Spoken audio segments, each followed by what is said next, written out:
Bonjour à tous, très heureux de vous retrouver. Ce nouveau numéro de School TV Le Mag, vous le savez, une demi-heure consacrée à la scolarité de vos enfants, à chaque fois une thématique forte, une initiative qu'elle soit sur le plan local, voire même national, et même parfois, on est fou, international, toujours avec Alix Nguyen. Salut Alix. Salut Patrice. Le sommaire de cette nouvelle émission, plus d'un enfant par classe harcelé en France, pas un territoire décidément épargné. Le harcèlement scolaire a un véritable fléau, c'est pas nouveau. La ministre de l'Éducation nationale, Noël, annonce des recrutements 150 et la mise en place d'un baromètre. Est-ce suffisant? Oui ou non? On en parle dans un instant avec notre invité phare. C'est le nom du dispositif, vous le savez, généralisé dans les établissements depuis la rentrée. Dispositif efficace, oui ou non, en matière d'alerte et de prévention. Là aussi, on fera le point dans un instant. Alix Taloub, tu nous parles de l'association Hugo et de son fondateur, Hugo Martinez, qui lui-même a subi du harcèlement. Le combat d'Hugo dans une dizaine de minutes. C'est parti pour l'expression orale.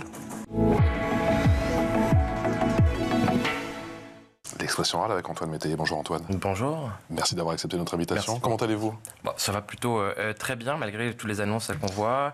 On essaie toujours de garder le sourire dans cette émission, ouais. même si c'est vrai que les sujets sont combien difficiles. Un peu lourd. Un peu lourd. Thérapeute spécialisé dans la lutte contre le harcèlement scolaire et les adolescents, consultant et formateur pour l'association La Main Tendue. Marion La Main Tendue. Oui, Marion La Main Tendue. Vous êtes thérapeute depuis combien de temps et spécialisé dans le harcèlement scolaire depuis combien de temps? Alors, je suis thérapeute depuis maintenant 1 an, ancien professeur de l'éducation nationale, responsable de la vie lycéenne et collégienne, et puis c'est un peu le cheminement logique d'avoir ouvert mon cabinet. Pourquoi? Parce que j'ai envoyé des jeunes justement qui n'allaient pas, institutions incapables de pouvoir répondre à cette demande, des jeunes en détresse, et puis moi, mon sentiment d'inefficacité à l'intérieur de l'institution, et donc cette volonté d'agir. Et quand on prend la décision, parce qu'il y a quand on prend la décision, dans la tête, on envoie tous les élèves, puis bon. Quand on n'a plus envie d'être professeur d'allemand et qu'on se dit, il y a peut-être. C'est pas d'allemand. Ouais. J'en ai fait 7 ans. J'ai tout oublié. mais j'aimais bien.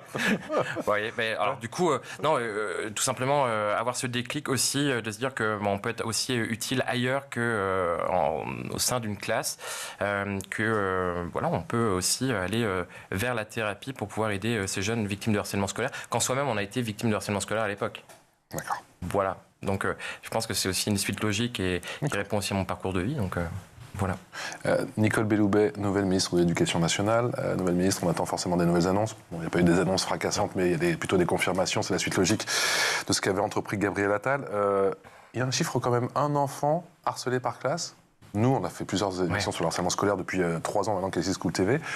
On a toujours entendu que c'était entre 2 et 3, ce qui est très conséquent, énorme. 1, c'est sous-estimé. Ouais, 1, c'est sous-estimé. Nous, on a une étude à l'association Marion La Main Tendue qui a été faite l'année dernière par l'Institut de sondage IFOP qui relève un chiffre, c'est 1 élève sur 5 victime de violences répétées. Et peut-être que justement, c'est l'importance de répéter la définition.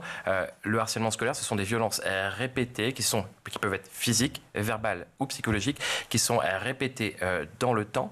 Donc dès le moment où en effet vous avez des violences qui sont répétées par une personne ou un groupe de personnes, parce qu'on parle de violences entre pairs, on est dans un cas de harcèlement scolaire. Donc peut-être qu'en effet le sondage, ou moins l'enquête qui a été menée par l'Éducation nationale, qui est anonyme, d'ailleurs on pourra y revenir sur cette question d'anonymisation de l'enquête, moi je trouve qu'il n'est pas du tout à la hauteur et minimise au contraire ce que peuvent vivre les jeunes. Qu'entendez-vous justement par cet élément d'anonymisation de l'enquête? Alors, d'ailleurs, Nicole Belloubet dit à juste titre qu'elle veut le réitérer tous les ans. Elle souhaite un baromètre, effectivement, pour pouvoir monitorer, pour savoir si, en gros, on progresse ou pas avec ce système phare. C'est ça. Quand il est mis en place. Sauf que là, on découvre dans les classes, en effet, que vous avez des jeunes qui sont victimes de harcèlement scolaire. Prenons ce chiffre de 1 élève par classe. Aujourd'hui, on est incapable, dans la plupart des cas, de savoir quel est l'élève harcelé. Et donc, du coup, ça pose la question de, OK, on sait que dans telle classe, dans la 5e B du collège, il y en a un élève harcelé. Lequel? Et donc du coup, vous voyez, ça pose quand même question sur aussi l'urgence de la situation à agir, parce que est-ce qu'on va attendre 3 semaines pour détecter les signes, ou est-ce que 3 semaines, ce sera déjà trop tard? Mais si c'est pas anonyme, est-ce qu'on dit la vérité? Est-ce que la parole peut se libérer si c'est pas anonyme? Du coup, c'est toute la question justement de la prévention en amont et de toute la sensibilisation qui doit être faite dans le cadre du programme phare, qui est malheureusement pas appliqué. On peut prendre l'exemple de la jeune fille de Perpignan où en effet on découvre la petite Océane, petite Océane en effet, où on découvre qu'en effet le programme phare n'est pas du tout appliqué, donc programme de prévention. Alors, je récapitule effectivement parce que alors Dieu merci, elle va bien, la petite Océane, et c'est sa maman maman qui a découvert donc, dans sa chambre une lettre de suicide, alors qu'elle était partie en vacances. On la découvre à l'antenne, effectivement, avec des mots très forts, à couper le souffle. On imagine l'état de la maman qui s'est effectivement largement exprimée sur ces situations. Encore une fois, Dieu merci. Bah oui. Elle va bien. Et c'est vrai que ce qui est d'autant plus poignant, c'est qu'elle découvre cette lettre, cette maman, alors qu'elle pensait... Elle est au courant de cette situation. Elle a fait des démarches auprès de l'école, l'établissement. Et elle s'était dit, puisqu'elle a un dialogue totalement ouvert avec sa fille, que ça allait mieux. Et au final, elle découvre cette lettre. Oui, parce que justement, il y a ce côté chez les adolescents, mais chez les enfants en règle générale, de ne pas vouloir inquiéter les parents. On minimise, et puis au bout d'un moment, quand le harcèlement dure sur une certaine période, sur le long terme, on commence à se dire que peut-être que finalement, si on m'insulte, si on m'intimide, peut-être que je le mérite. Et c'est ce genre de réaction que les adolescents en viennent à intégrer, avec une estime de soi qui baisse. Et donc, finalement, on vient à banaliser la chose en se disant, je vais réussir à m'en sortir tout seul. La preuve que non, parce qu'on en vient à écrire des lettres de suicide. Entre rester H24 toute seule, je vous donne un extrait X, donc je vous ai enlevé le nom effectivement du prénom de l'élève qui se moque de moi et avoir que des bonnes notes, c'était trop. Si je me suis fait partir, dis-toi que je serais mieux là-haut au paradis sûrement. Waouh. Voilà. Oui, on a ce genre de mots et donc ça interpelle quand même sur les signes faibles, sur comment est-ce qu'on n'a pas réussi à le détecter, tout simplement parce que ce qu'on remarque, c'est qu'en effet, la directrice de l'éducation nationale du département explique à la fin de beaucoup d'articles que la chef d'établissement prévoit de réitérer, de renouveler le programme de lutte contre le harcèlement scolaire dans lequel vous avez un protocole de détection, dans lequel vous avez des ambassadeurs, dans lequel vous avez des équipes ressources. Si elle explique qu'elle va le remettre en place et que jusqu'à présent il n'y avait rien et donc que les professeurs justement n'avaient pas ces lunettes pour pouvoir apercevoir justement les signes chez cette jeune fille. Mais justement là, dans le cas d'Océane par exemple, on sait que sa maman a alerté l'établissement. Ah ouais. Normalement, je veux dire, le processus, la marche à suivre par l'établissement, on sait ce que c'est, il y a des étapes bien identifiées. Ah oui, vous pouvez le télécharger sur le site de l'éducation nationale. En effet, vous avez le lanceur d'alerte qui peut être la maman, le professeur, le camarade, l'élève lui-même. Alors c'est dans très peu de cas. Et justement, ensuite, le chef d'établissement doit signaler à la direction académique via un fait établissement qu'il y a un fait de harcèlement. Alors, pas encore caractérisé parce qu'en effet, il faut pouvoir mener une enquête. Mais en tous les cas, il doit pouvoir alerter ses autorités. Il doit mettre en place tout un processus qu'on appelle la méthode de préoccupation partagée. On va écouter les témoins. On va écouter d'abord la victime, bien sûr. On va la convoquer pour pouvoir l'écouter et prendre ses paroles, à nous dire ce qu'elle a à nous dire. On va ensuite écouter les témoins, donc c'est-à-dire ses amis, ses proches, ses camarades de la classe. Ensuite, on va prendre les auteurs des faits et puis ensuite, on pourra envisager en effet de convoquer les parents. Normalement, c'est une suite logique, hein. Le protocole est très clair là-dessus. La seule chose, c'est qu'en effet, tant qu'on n'a pas appliqué le programme phare, qu'on a la tête dans plein d'autres choses, parce que je ne jette pas la pierre aux chefs d'établissement, ils ont plein de choses à s'occuper, ils ont plein de choses à faire. Mais en effet, c'est quelque chose qui est très, très, très, très, très chronophage à mettre en place, parce que c'est presque dizaines de personnes à interroger pour pouvoir avoir le dénouement de l'affaire. Qui interroge justement tous ces acteurs Ouais, alors on a le chef d'établissement, on a le référent harcèlement, et puis vous avez l'équipe ressources, c'est normalement 5 professeurs. C'est quoi le référent harcèlement ? Le référent harcèlement, c'est une personne qui va être désignée par le chef d'établissement, qui va en effet faire le relais peut-être avec les autorités académiques. Alors ça va dépendre des académies, la façon dont elles appliquent les choses, qui va pour le chef d'établissement être un peu son super référent, son conseiller finalement sur le harcèlement scolaire, personne qui va se mettre à jour sur ces sujets, qui va lire toutes les nouvelles circulaires de Madame la ministre. Voilà, donc ça va être le super référent. Et puis derrière, vous avez 5 professeurs qui sont censés être formés, qui derrière... Censés. Alors, pour le coup, là, je le vois, l'Académie de Versailles est en train de former tous ses professeurs ressources. Les autres académies sont également en train de le faire. Mais en fait, je rebondis sur ce que vous étiez en train de dire, c'est qu'aujourd'hui, on a l'impression de découvrir le harcèlement scolaire seulement quand les parents écrivent dans la presse, que ça sort dans les médias. Moi, j'ai des cas très concrètement dans le 92, parce que je suis à Boulogne-Billancourt, donc le 92, donc j'ai principalement des personnes de la région Île-de-France. Des jeunes, le signalement a été fait il y a 4 mois, ils sont toujours dans l'établissement, les auteurs des faits sont toujours dans l'établissement et on a des responsables de l'Académie de Versailles qui promettent aux parents que les sanctions vont être menées après les vacances de Noël. on est là aux vacances d'hiver, il n'y a rien qui est fait. Et donc du coup, par manque de moyens, parce que ces responsables ont aussi la casquette laïcité, la casquette égalité filles-garçons, et donc ils ne peuvent pas être partout. Et donc c'est un manque de moyens, un manque d'humains. Et donc on essaye de croiser les doigts qu'il n'y ait pas de... Les sanctions pas tout de suite appliquées et les sanctions à la hauteur, d'après vous? On parle de quelles sanctions? On parle de quelles sanctions? En effet, dès le moment où un fait de harcèlement au sein d'un établissement est avéré, un conseil de discipline doit être convoqué par le chef d'établissement, qui peut aller jusqu'à l'exclusion de l'auteur des faits. Et puis, ça n'engage pas le pénal. C'est-à-dire que moi, j'encourage fortement chaque famille à porter plainte auprès des institutions pour qu'on ait une double sanction. Parce qu'en effet, même ne serait-ce que sur la réparation même de la victime, sur son état psychologique, avoir une réparation pénale, c'est quelque chose qui doit être fait. Concrètement, est-ce qu'on peut identifier un moment à partir duquel c'est légitime, il faut porter plainte? Moi, j'aurais tendance à dire que chaque cas de harcèlement, tout le temps, doit être mené, parce que c'est justement en minimisant et en se disant, c'est pas si grave que ça par rapport à une autre situation. En fait, on ne sait pas. Dès lors qu'il y a de la répétition. Bien sûr. Tellement vous avez des violences qui sont répétées, on va stigmatiser votre enfant, vous allez entendre même que votre enfant va à l'école avec une boule au ventre, évite certains lieux, évite certaines personnes qu'il avait l'habitude d'aimer, qu'il avait l'habitude de fréquenter, qu'il se met à être en hypervigilance, avoir peur dès que vous l'approchez. Ça, ce sont autant de signes qui montrent qu'il y a une détresse psychologique.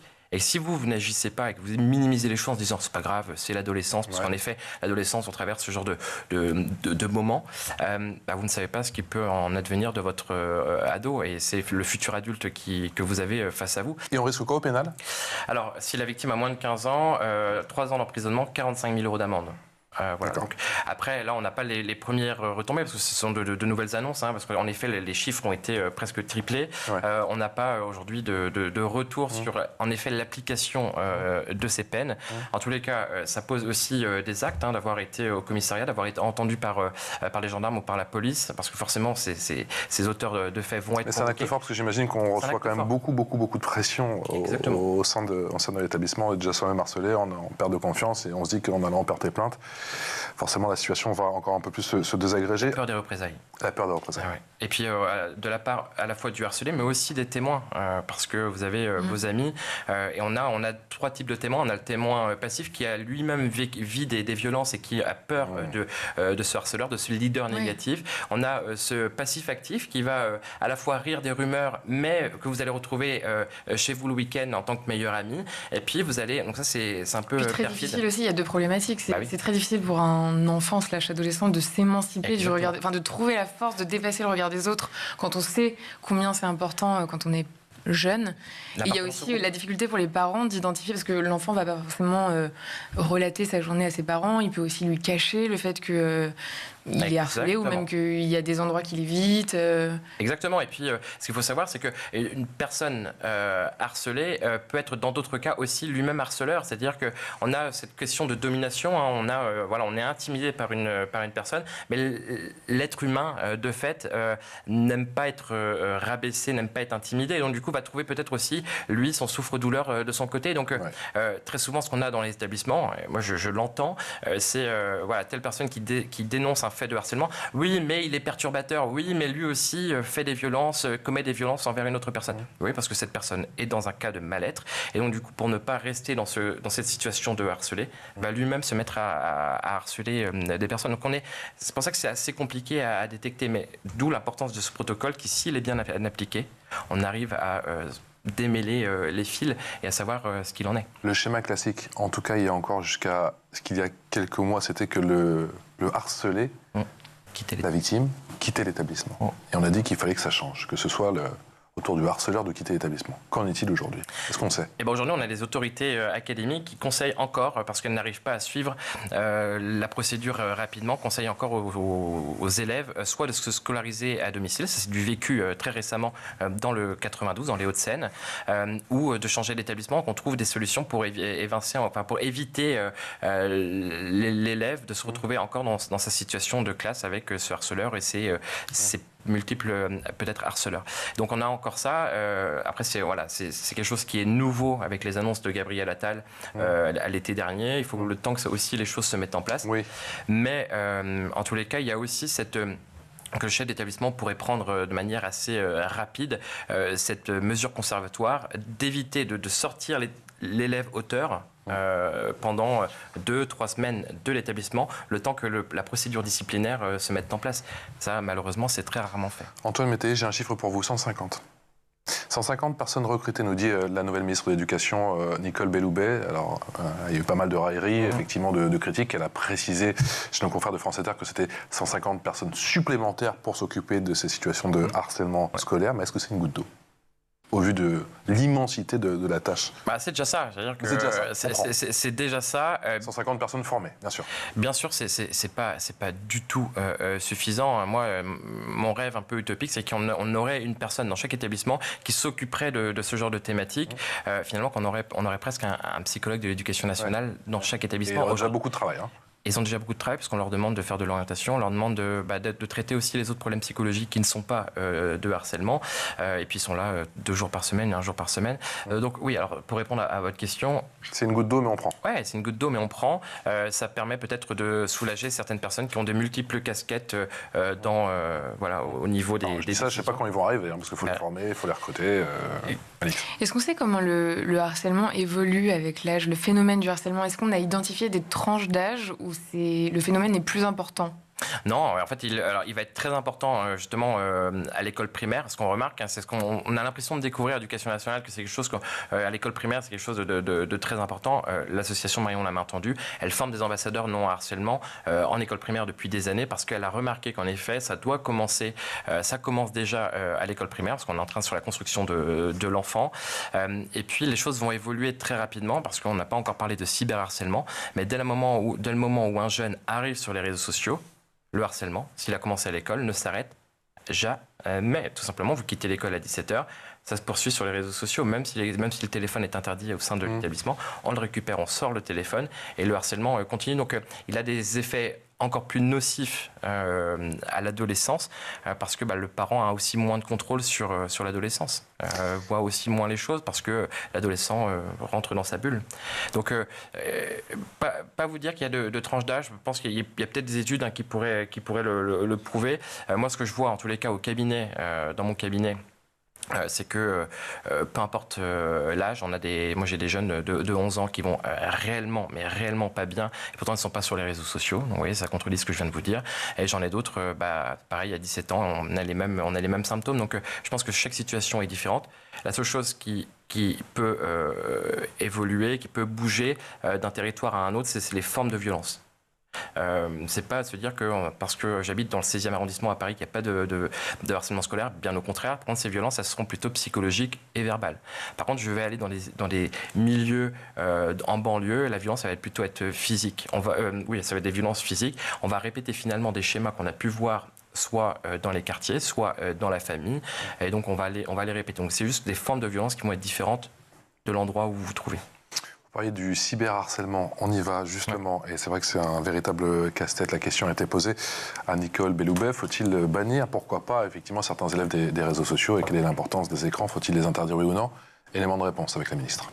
Évidemment, il y a un projet de loi qui est d'ailleurs en cours de discussion qui porte sur ces questions-là et qui envisage même une exclusion des réseaux sociaux s'il y a des phénomènes de haine en ligne. Donc je crois que nous pouvons effectivement essayer de mieux réguler ces sujets-là, y compris à l'école où beaucoup d'élèves ont un téléphone. On ne peut pas couper les élèves du numérique que nous utilisons tous. La question est d'avoir un usage raisonné du numérique à l'école et évidemment d'en mesurer et d'en faire mesurer par tous les élèves. C'est pas contradictoire. Non, je ne suis pas contradictoire, évidemment. On fait comment avec les GAFAM? Justement, c'est un peu tout le sujet parce que ce qu'on remarque aujourd'hui, c'est qu'en effet, on parlait de harcèlement entre pairs en milieu scolaire. Nous, on rajoute et extrascolaire parce que le cyberharcèlement joue un rôle énorme. On a la chance d'avoir des associations, des dispositifs ministériels tels que le 3018 qui vous permet en tant que parent, en effet, vous remarquez qu'il y a des photos qui sont véhiculées, qui portent atteinte à l'intégrité de votre enfant, elles peuvent être supprimées très rapidement. La seule chose, c'est qu'en effet, aujourd'hui, la loi de juillet 2023 explique qu'un enfant l'âge légal pour être sur un réseau social, c'est 15 ans. Hein, j'ai un chiffre là sous les yeux. 28% des enfants de 9 à 11 ans ont déjà un compte sur les réseaux sociaux, donc ça pose question. C'est-à-dire que vous avez déjà... Un enfant sur 3 ? Un enfant sur 3. Un enfant sur 3 qui a un compte sur les réseaux sociaux à l'âge de 9 ans, donc il est encore en primaire. Donc il a accès à de la pornographie, il a accès à du revenge porn dès l'âge de 11 ans. Le revenge porn, c'est le fait de publier une photo sans à caractère pornographique sans votre consentement.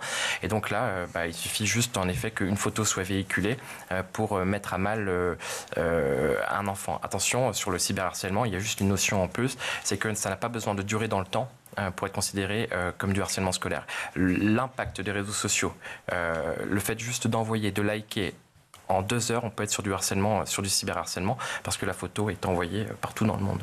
Donc voilà, c'est juste oui, c'est cette notion. Le harcèlement par écran interposé, du Exactement. harcèlement physique. Exactement. C'est qu'un one-shot est... Un one-shot, et c'est dévastateur. C'est dévastateur parce qu'on a aussi... on parle aujourd'hui dans l'éducation aux médias et à l'information de l'image qu'on doit avoir de nous sur les réseaux sociaux. Hein. L'éducation nationale fait des sensibilisations auprès des jeunes. Et derrière, on a, parce qu'on faisait confiance à notre petit copain ou notre petite copine, et puis on a l'image qui circule, où on a des insultes en anonyme, on a le téléphone. Moi, très souvent, j'ai des jeunes qui me disent, en fait, on m'appelle en inconnu et puis on m'insulte. Je ne reconnais pas la voix parce qu'il y a des brouilleurs de voix. Et donc ça, c'est jour et nuit. Et puis, c'est un jeu... C'est une partie grandissante de vos consultations, complètement. Le cyberharcèlement, c'est une partie grandissante de mes consultations. Et on remarque qu'en effet, ça a commencé à l'école.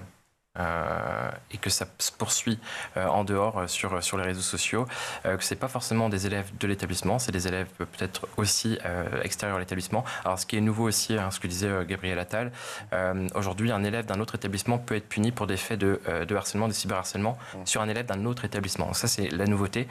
Il peut passer en conseil de discipline. Encore une fois, je ne sais pas comment ça va être mis en place, mais en tous les cas, oui. Mais comment le lien se fait entre ces deux élèves ? Vous savez, il y a des réseaux, tout le monde se connaît, il suffit que vous habitez la même ville, etc. Il y a des réseaux, vous partagez le même club. On parlait des quartiers, mais aussi des territoires ruraux. Bien sûr, vous partagez le même club de foot, vous partagez le même bus.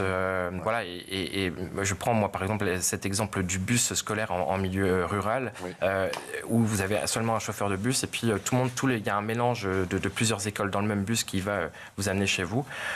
C'est dévastateur. Et c'est là que, justement, vous pouvez trouver la cible, la personne qui va être plus petite que vous, qui va être plus blanche que vous, qui va être plus noire que vous, qui va être plus rousse que vous, et que vous allez stigmatiser, parce que c'est facile aujourd'hui de vous retrouver sur les réseaux sociaux. Nous, on voit des jeunes de 11 ans, quand on intervient en établissement, qui ont plus de 5000 followers. C'est principalement parfois des adultes. Il y a ce qu'on appelle le grooming, moi ça me fait peur. Mais ils mettent leur nom, leur prénom, leur adresse. Grooming. Oui, exactement. Ça veut dire quoi ? C'est le fait d'avoir des adultes qui se cachent derrière des profils de jeunes pour appâter des jeunes et derrière leur mettre la pression quand une photo a été envoyée et puis pour leur soutirer de l'argent, etc. Donc ça c'est des faits qui existent. On a des jeunes qui mettent leur adresse postale sur les réseaux sociaux, qui mettent, on sait où les trouver, il y a leur nom, leur prénom, on tag papa, maman, donc en fait on connaît tous les liens, c'est très facile de les trouver. Donc nous on l'a montré, on le montre en établissement quand on a un volontaire, que finalement... ils s'exposent eux-mêmes à tout ça. Donc là, c'est aussi la vigilance des parents, c'est l'éducation des parents à tout ça. Alors, je ne leur jette pas la pierre, parce qu'en effet, ils ont aussi des journées très remplies, et que des fois, avoir un ado qui est silencieux et qui ne pose pas de conflit à la maison, ils sont bien contents. Mais attention, il y a aussi une éducation. Et puis, quand on a son jeune qui est sur Snapchat jusqu'à 23h alors qu'il a que 9 ans, ça pose question. Et c'est là que commencent en effet les cas de harcèlement. La loupe d'Alix Nguyen. Et tu as choisi de mettre en lumière dans ta loupe, ma chère Alix, l'association d'Hugo.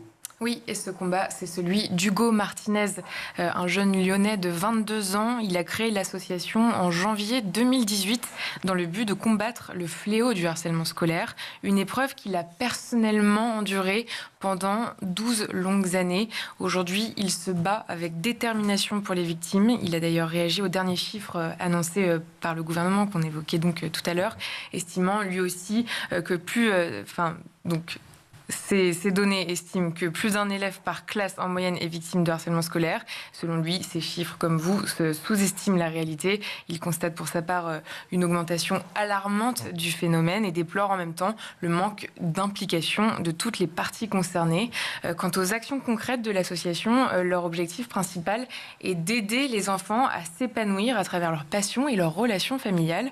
Sa passion à Hugo, lui, c'est le cinéma et il est persuadé que le détour créatif peut aider les victimes à surmonter ces épreuves et à rebondir. Des ateliers de groupe sont donc proposés. Il s'agit de permettre aux victimes de s'exprimer et de libérer leur souffrance à travers l'expression artistique. À noter enfin que c'est Hugo qui, en 2019, a lancé le tout premier centre de formation contre le harcèlement en France, avec pour ambition de sensibiliser tous les acteurs du harcèlement scolaire, qu'ils soient du domaine médical, éducatif ou socio-culturel. Antoine, de plus en plus d'associations de lutte contre le harcèlement émergent. Elles ont un rôle déterminant. Ouais, complètement, j'en fais partie. Moi, je suis formateur et consultant pour l'association Marion la main tendue, qui est née suite au décès de Marion, la fille de Nora Fraisse, il y a maintenant plus de 10 ans. C'est d'ailleurs le premier cas de harcèlement où on a... à cause de ce cas, grâce à ce cas, à cause de ce cas, on a mis des mots sur le harcèlement scolaire. Aujourd'hui, nous aussi, comme l'association du Go, on intervient en établissement, on forme les professeurs. Alors c'est le l'éducation nationale qui le fait. On forme les professeurs, on vient sensibiliser les jeunes. On a aussi un pôle thérapeutique où les familles peuvent venir et profiter de séances thérapeutiques gratuites. Bien sûr que c'est nécessaire. Attention, on ne demande pas à l'éducation nationale de tout faire et heureusement qu'on a un tissu associatif parce que la parole d'Hugo, qui a été lui-même victime de harcèlement scolaire, il intervient dans les établissements. Je ne l'ai jamais vu, mais en tous les cas, je pense que sa parole est beaucoup plus impactante que le professeur de mathématiques qui va dire attention, le harcèlement scolaire, ce n'est pas bien. Donc bien sûr que oui, il faut intensifier. Particulièrement jeune pour bien sûr. Fonder une association. Exactement, il y en a d'autres et en fait c'est louable et je pense qu'il y a de la place pour tout le monde au vu du fléau, au vu de la catastrophe, moi que j'appelle catastrophe, ce harcèlement scolaire. Il faut qu'on multiplie ces associations. Aujourd'hui, nous on a des demandes à l'association Marion la main tendue. Il y a un planning qui est rempli à 6 mois et les demandes elles sont grandissantes. Donc il y a de la place pour tout le monde et oui, il faut y aller. Il faut encore, une fois que les institutions encouragent ces associations, financent ces associations. Moi, je ne suis pas dans le côté finance, mais en tout cas, ce qu'on relate, c'est que les associations se plaignent très souvent de ne pas être soutenues. Ouais. On leur demande d'être là, mais elles ne sont pas soutenues financièrement. Peut-être que là, on aurait peut-être un moyen, un levier aussi pour intensifier les choses quand on voit qu'au sein de l'éducation nationale, on n'y arrive pas. Vous parlez justement de votre association Marion la main tendue. Vous parliez bien sûr de Marion et de sa maman Nora Fraisse. Nora Fraisse qui est l'une des autrices de cette BD ô combien importante que vous nous avez ramenée face à l'émeute. En quoi justement cette histoire est impactante et quelle est la pédagogie justement présentée dans cet ouvrage? Oui, en effet, c'est un des ouvrages que Nora Fraisse a pu écrire. Ça, c'est l'histoire de Camélia. Camélia qui rentre à l'internat, qui, avant, on appelait Miss Bouboule, et pendant l'été, a perdu du poids. Et malgré tout, on pourrait penser qu'elle est devenue svelte et le harcèlement pourrait se terminer. Ce qu'on remarque, c'est là, on a toutes les caractéristiques du harcèlement scolaire. On a son amie, Valentine, qui, à un moment donné, va décider de rallier les harceleurs par elle, peur des représailles et puis son appartenance au groupe. Vous nous avez dit qu'il y a des passifs, les passifs actifs et la troisième catégorie, c'est les actifs. On a les passifs, les passifs actifs et les actifs, c'est ceux qui vont préparer finalement qui vont lancer les rumeurs, qui vont préparer les choses pour les personnes harceleurs, voilà, qui vont rentrer dans le jeu, qui vont rire de tout ça. Bon, là ce qu'on voit aussi, c'est que c'est la peur de cette jeune fille, de cette Camélia, qui ne veut pas en parler à ses parents parce qu'elle les voit que trop souvent, parce qu'elle est à l'internat, elle n'a pas envie de les inquiéter, jusqu'au jour où en effet c'est la goutte d'eau qui fait déborder le vase. Je ne vous spoil pas l'histoire, la seule chose c'est que ça se finit bien, d'accord, que Camélia, il y a un joli dénouement et que dans cette BD, moi ce que pour laquelle moi je préconise ça à toutes les personnes qui viennent me consulter, c'est qu'à la fin on a un guide pour les parents, justement comment détecter les signes chez son enfant, c'est quoi le harcèlement scolaire, là on parlait du grooming, là on revient sur cette notion de grooming, donc c'est vraiment un livre pédagogique qui se lit très facilement, devrait être dans toutes les bibliothèques des écoles de France. Ça se lit facilement et quand vous avez lu ça, vous avez compris ce qu'est le harcèlement scolaire. Ça vous permet aussi d'être plus vigilant et d'aller détecter les signes chez votre enfant. Antoine, comment vous en êtes sorti, vous? Du harcèlement? Plutôt bien. Et en fait, à l'époque, on ne parlait pas de harcèlement scolaire. Oui. À l'époque, on parlait de querelle. Et puis, moi, j'étais le petit gros de la classe. Voilà. Et puis, de fait, au moment où, vous savez, ces petites insultes de petit PD, vous savez, les insultes liées à l'homophobie, tout ça, ça se rajoute. Même si mon homosexualité n'était pas révélée à l'époque, forcément, on prend tout ça. Et puis, c'est un peu too much jusqu'à un moment où. Et vous êtes tourné vers qui? Un chef d'établissement que je remercie, qui a remarqué que c'était pas normal. Et pourtant, moi, j'avais tous les signes. J'étais délégué de classe, j'étais engagé dans mon établissement, j'avais une association. Donc personne ne pouvait remarquer que je pouvais souffrir de tout ça. Et puis moi j'ai réussi à en sortir. Et donc il est intervenu Il est intervenu et puis les choses ont cessé. Et puis finalement ça n'a pas fait de bruit non plus. C'est-à-dire qu'on n'a pas exposé mon cas sur la place publique et les choses se sont réglées de manière assez naturelle. Il n'y avait pas l'impact des réseaux sociaux aussi. Il n'y avait pas l'impact des réseaux sociaux. À l'époque, on payait 10 centimes le SMS. Quand on avait envoyé 150 SMS, on n'avait plus de forfait. Aujourd'hui, c'est vrai. C'est vrai. Aujourd'hui, on envoie un point d'exclamation, c'est un SMS. Donc il y a ça aussi, c'est qu'il y a l'évolution des réseaux sociaux. Moi, quand je rentrais chez moi à 17h, j'étais tranquille, j'étais libre. Ça faisait au moins une petite soupape de décompression. Alors que là, il n'y a pas que ça. C'est H24. En espérant que ça change. Pendant les vacances scolaires. Merci infiniment. Merci infiniment Antoine Métayer d'être venu aujourd'hui sur le plateau de School TV Le Mag, thérapeute spécialisé dans la lutte contre le harcèlement scolaire, consultant et formateur pour l'association Marion de la Main Tendue. On vous recommande bien évidemment l'un des ouvrages, bien sûr, coécrit par Nora Fraisse avec Cazeneuve et Bloz, Camélia, face à la meute, c'est aux éditions Bambou. Bambou.fr, vous pouvez aller voir. Merci infiniment d'avoir été avec nous aujourd'hui et on se retrouve demain pour un nouveau numéro de School TV Le Mag. Ciao.